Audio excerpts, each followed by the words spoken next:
கட்டி சாப்பிட்டா அன்னைக்கு இருக்கா? ஆத்திச்சூடி படிச்ச அரஞ்ச விரும்பு 60 சினம் 70 கரவேல் 20 விளக்கல் உடையது விளம்பேல் ஊக்கமது கைவிடல் இருக்கா?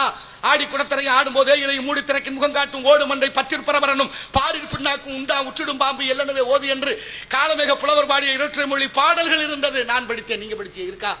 இல்லையே. எங்க போச்சு? தமிழ் பாடத்துக்கு வேலை இல்லாம போச்சே. எல்லா மாநிலங்களிலும் அவரவருடைய தாய்மொழி படித்தால் தான் பட்டம் பெறலாம். இது சட்டம்.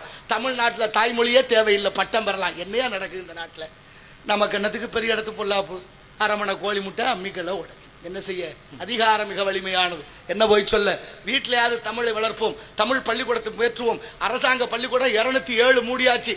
அரசாங்க பள்ளிக்கூடம் 207 மூடியாச்சு. காரணம், படிக்க பிள்ளையவல்லேன்னு மூடிட்டாங்களாம். படிக்கவல்லேன்னு மூடுன நீங்க குடிக்கவல்லேன்னு ஒரு சாராய கடை மூடலையப்பா. நான் எங்க போய் சொல்லுவேன்? நினைச்சு பாருங்க.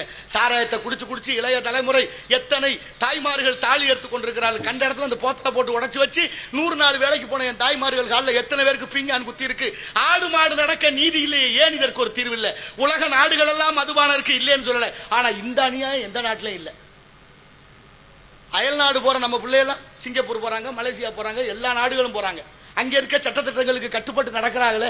ஆனா அதே நண்பர்கள் இங்க வந்தோடனே மாறி போறமே, ஏன்? காரணம், சட்டம் கடுமையாக்காத வரை குற்றங்கள் குறைய போவதில்லை. அத்தனை குற்றங்களுக்கும் காரணம் எதுன்னு யோசிங்க. நேற்று மாலை 4:30 மணி அளவில் திருப்பத்தூருக்கு முன்னால கும்பங்குடி சாலை 2 அரசு பேருந்துகள் ஒன்றுக்கொன்று மோதிக்கொண்டு என்ன 17-16 பேர்கிட்ட இறந்துட்டாங்க.